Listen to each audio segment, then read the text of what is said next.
पूरी तरह से सुरक्षित है।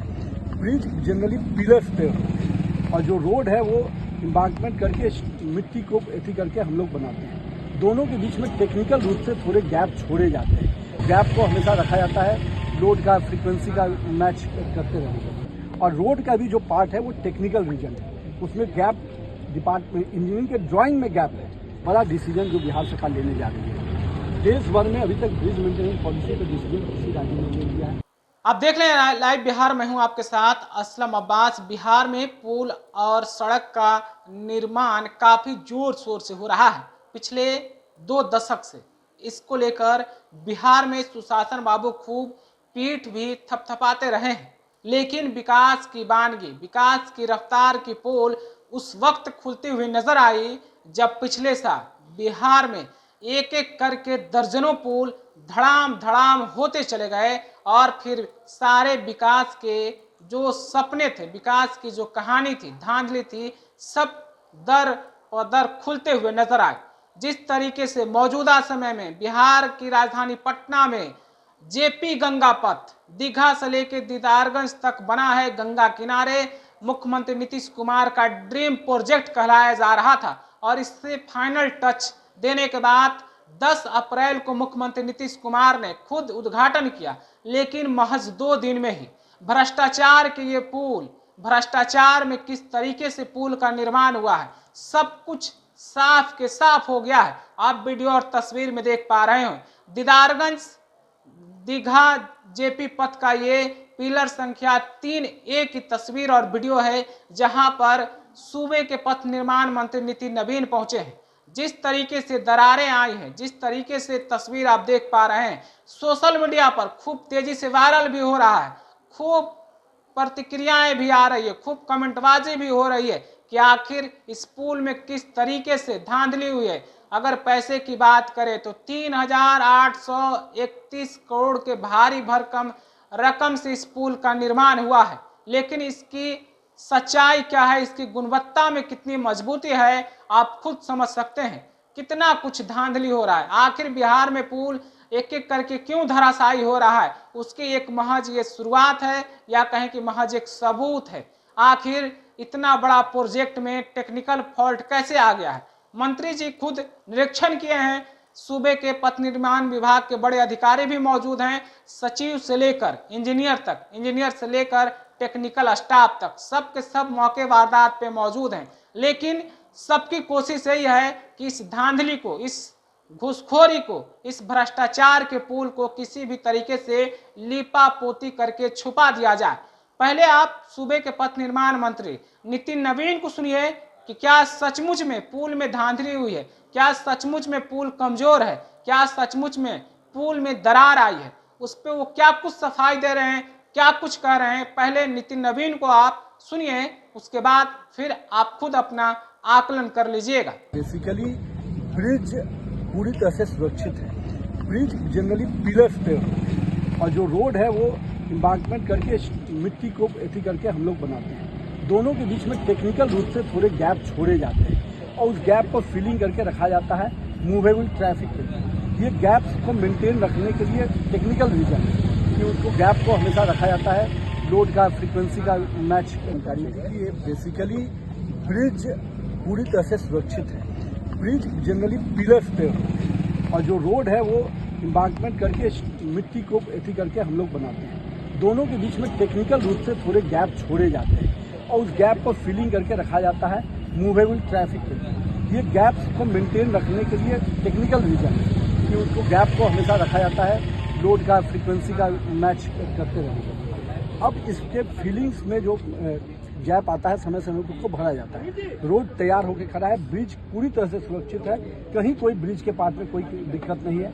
और रोड का भी जो पार्ट है वो टेक्निकल रीजन है, उसमें गैप डिपार्टमेंट इंजीनियरिंग के ड्राइंग में गैप है, वो गैप मेंटेन करना होता है।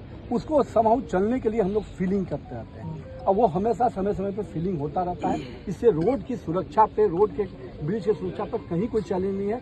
मैं आपके माध्यम से पूरी बिहार की जनता को, चूंकि जेपी गंगा पथ माननीय मुख्यमंत्री जी के द्वारा शुरू किया गया एक बिहार के लिए नाजीर कह सकते हैं एक ऐसा रोड है जिसकी तस्वीर पूरे देश भर में बिहार की तस्वीर बनाती है। तो एक नितिन जी, ये जो व्हाइट पैचेज जो डाले गए हैं, इसको भी चूंकि हम आश्वस्त हैं, लेकिन हमको अगर कोई बात आई तो हम और आश्वस्त होने के लिए इसका रीजन पता चल पाया। हम वही बता रहे कि NIT पटना को हमने दिया, उन लोगों ने इसको टेम्परेचर के हिसाब से डाला है व्हाइट का, इसमें कितने अंतर आते हैं नहीं आते उसको टेस्ट करने के लिए। वो भी एक तरीका है टेक्निकल तरीके से कि लोग टेस्ट करते हैं, वो भी 24 घंटे के अंदर उसका रिपोर्ट आता है। कल से जो उन्होंने देखा है, एक आश्वस्त में फिर एक 24 घंटे का आज टेम्परेचर देख लेंगे, जिस टेम्परेचर पे क्या होता है उस चीज़ को भी टेस्ट करें। लेकिन इससे कहीं कोई टेक्निकल दिक्कत नहीं है, हम अपने आप को आश्वस्त से ज़्यादा और आश्वस्त करने में इस चीज़ का यूज कर रहे हैं। पुल के रख रखाव के लिए थर्ड पार्टी का बात हो रहा है।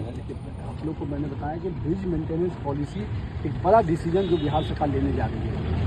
देश भर में अभी तक ब्रिज मेंटेनेंस पॉलिसी का डिसीजन किसी राज्य ने ले लिया है, हम लोग लेने जा रहे हैं। और रायपुर में जो रोड कांग्रेस की बैठक हुई थी उसमें इस विषय का शुरुआत हुआ, माननीय मुख्यमंत्री ने किया। और बिहार चूंकि पहले से इस पर काम कर रहा था, बिहार अब निश्चित रूप से इसको डिसीजन लेने की स्थिति में आ गया है। ब्रिज मेंटेनेंस पॉलिसी में ही एक कंपोनेंट है थर्ड पार्टी ऑडिट, जिस पे भी डिपार्टमेंट ने निर्णय लिया है। सुप्रीम कोर्ट ने भी अपना गाइडलाइन दिया था, हम लोगों ने निर्णय लिया है थर्ड पार्टी ऑडिट सारे ब्रिजेज का होना है। उसी को मैंने कहा था कि हम प्रायोरिटी देते हुए JP गंगा पथ का पहले ऑडिट करेंगे, ताकि लोगों के ध्यान में रहे कि इसमें समय समय पर हमको क्या करना। बेसिकली पॉलिसी क्यों बनता है ब्रिज मेंटेन, कि समय समय पर हमको इस ब्रिज को मेंटेन रखने की क्या क्या निर्णय लेना है। तो निश्चित रूप से थर्ड पार्टी ऑडिट का जो रिपोर्ट आएगा उसके आधार पर हम ब्रिज मेंटेनेंस को भी इसको शामिल करेंगे।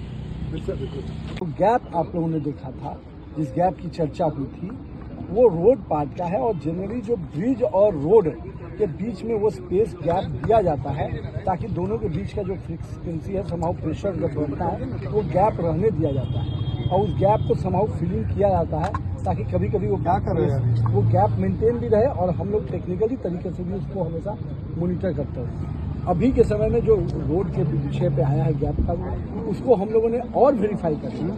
हम लोग संतुष्ट हैं, लेकिन चूंकि आम जनमानस में कोई संशय न रह जाए तो इसके लिए हम लोगों ने फिर से अपनी जो टेक्निकल टीम है उसने व्हाइट पैचेज देकर उस पूरे एरिया को रखा है, ताकि तुरंत में कोई भी वेरिएशन न होगा तो हम लोग को तुरंत पता चल जाएगा। अभी NIT पटना के प्रोफेसर्स को उसको लगाया गया है और ये प्रिकॉशनरी है, लोगों के मन में संशय न रहे उसके लिए। कहीं कोई टेक्निकल बिंदु पे जो भी हमारे इंजीनियर्स हैं उनको कोई डाउट इस विषय पर नहीं है। इसके बावजूद भी हम लोग पूरे राज्य में ब्रिज मेंटेनेंस पॉलिसी ला रहे हैं और ब्रिज मेंटेनेंस पॉलिसी का एक बड़ा पार्ट है थर्ड पार्टी ऑडिट। जो थर्ड पार्टी ऑडिट के भी निर्णय हम लोगों ने डिपार्टमेंट से ले लिया। मैंने उसी के क्रम में कहा था कि थर्ड पार्टी ऑडिट जो हम लोग का सभी राज्य के सभी ब्रिजेज का थर्ड पार्टी ऑडिट होना है, उसी क्रम में मैंने कहा था कि इसका भी थर्ड पार्टी ऑडिट में प्राथमिकता देते हुए, प्रायोरिटी देते हुए उसको हम पहले करवाएंगे। यही बात है और मैं आपके माध्यम से सबको संतुष्ट करूंगा कि जो ब्रिज पे हम लोग खड़े हैं, JP गंगा पथ माननीय मुख्यमंत्री के कर कमलों द्वारा जो कुछ ही दिन पहले इसका उद्घाटन हुआ था, वो पूरी तरह से सुरक्षित है, आवागमन के लिए तैयार है और जो संशय आए थे उसको भी हम लोग दिखवा रहे हैं। कहीं कोई संशय की स्थिति नहीं रहेगी, लोग पूरी तरह से आश्वस्त हैं। इसको दरार कहेंगे या कुछ और कहेंगे? मैंने तो अभी आपके सामने इतना क्लियर किया, इसको क्या सब। लेकिन अप्रोच रोड है सर। पहले आप समझिए, दोनों चीजें अलग हैं। जब रोड और ब्रिज दोनों के पार्ट में थोड़ा गैप रहने दिया था कि ब्रिज का जो वाइब्रेशंस होते हैं रोड मिट्टी पे होता है, ब्रिज पूरी तरह से पिलर पे होता है, तो दोनों के बीच में वो गैप मेंटेन रहता है ताकि वो गैप को दोनों के बीच के स्ट्रक्चर को स्ट्रेंथन नहीं करके गैप रहने दिया जाता है। उसका टेक्निकल रीजन उसको भी समाउ फिलिंग किया जाता है ताकि कभी कभी मान लीजिए और वो गैप नीचे में वही स्पेस रहता है, ऊपर से फिलिंग करके उसका सरफेस ठीक रखा जाता है। वो दोनों के बीच में स्पेस रहने के लिए टेक्निकल कारण है। अब इस चीज़ को जो भी हमारे इंजीनियर्स हैं वो बेहतर समझते हैं और हम लोग आपको आश्वस्त कर सकते हैं कि ये कोई थ्रेट नहीं है इस ब्रिज पे, कहीं कोई ब्रिज के पार्ट में थ्रेट नहीं है। और रोड में जो रोड पार्ट है वो मिट्टी का जो सिंकिंग कभी कभी होता है तो वो विषय आता है, उसको समाउ हमेशा फिलिंग करके मेंटेन किया है। सर अगवानी घाट पुल को लेकर क्या अपडेट है सर? हमें तो अभी आपने सूबे के मंत्री नितिन नवीन को सुना है। हाय तौबा मचने के बाद, खूब बवाल होने के बाद खुद स्थल का निरीक्षण किया है और मंत्री जी पूरी तरीके से राग लपेट के साथ, यानी कि रटे रटाए भाषा में सिर्फ एक ही बात बोल रहे हैं, पुल सुरक्षित है। आपको आश्वस्त करते हैं कि पुल की गुणवत्ता में कहीं कोई समझौता नहीं हुआ है, पुल में कहीं कोई कमी नहीं है। ये दरार तो महज टेक्निकल कमी से हुई है। लेकिन मंत्री जी आप खुद ही सोच लीजिए, खुद बता दीजिए कि आखिर आपका इतना बड़ा टेक्निकल टीम क्या कर रहा था। क्या टेक्निकल टीम सोया हुआ था? क्या टेक्निकल टीम को नींद आ रही थी? आखिर इतना बड़ा फॉल्ट कैसे हो गया? जैसे कि आप कह रहे हैं कि पुल तो सुरक्षित है, अगर सुरक्षित है तो फिर टेक्निकल फॉल्ट कैसे हुआ? और जब टेक्निकल फॉल्ट है तो फिर पुल मजबूत कैसे हो सकता है? क्या दाएं बाएं कह देने से क्या भ्रष्टाचार की कहानी को छुपा दिया जाएगा, दबा दिया जाएगा? क्या ऐसा मुमकिन है? आखिर जो चोरी हुई है, जो घोटालेबाजी हुई है, उसकी सच्चाई पुल खुद ब खुद बता रही है कि आखिर कैसे रुपयों का लेन देन हुआ है, कैसे भ्रष्टाचार के आधार पर इस पुल का निर्माण किया गया है, किस तरीके से नीचे से ऊपर तक पूरा पैसा का खेल चला है। आखिर 3,831 करोड़ की इतना भारी भरकम रकम वाला पुल महज उद्घाटन के 2 दिन बाद ही कैसे दरार आ गया? आखिर कैसे इसके अंदर टेक्निकल फॉल्ट आ गया?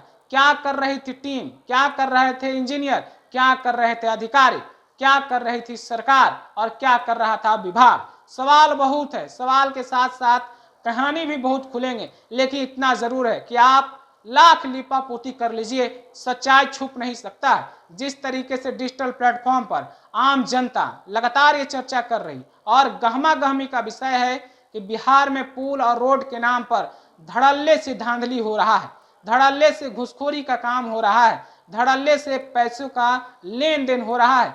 सुशासन बाबू नाम का सुशासन है, काम में सिर्फ और सिर्फ पैसे का लेन देन ही हो रहा है। और जेपी गंगा पथ तो महज एक तस्वीर और वीडियो है। बिहार के कई पुल, चाहे अगवानी पुल की बात करें, किशनगंज पुल की बात करें या फिर बिहार के दूसरे जिलों की बात करें, कभी आंधी में तो कभी बारिश में तो कभी तूफान में पुल ऐसे धड़ाम धड़ाम गिर रहे थे जैसे मानो ये पुल सीमेंट, पत्थर और सरिया पे नहीं बना हो, महज कागज और लकड़ी का पुल बना हो। और मौजूदा ये राजधानी पटना का मुख्यमंत्री नीतीश कुमार का ड्रीम प्रोजेक्ट एक बार फिर चर्चा में है। फिलहाल आप अपनी राय क्या रखते हैं कमेंट में हमें जरूर बताइएगा। आपका बहुत बहुत शुक्रिया।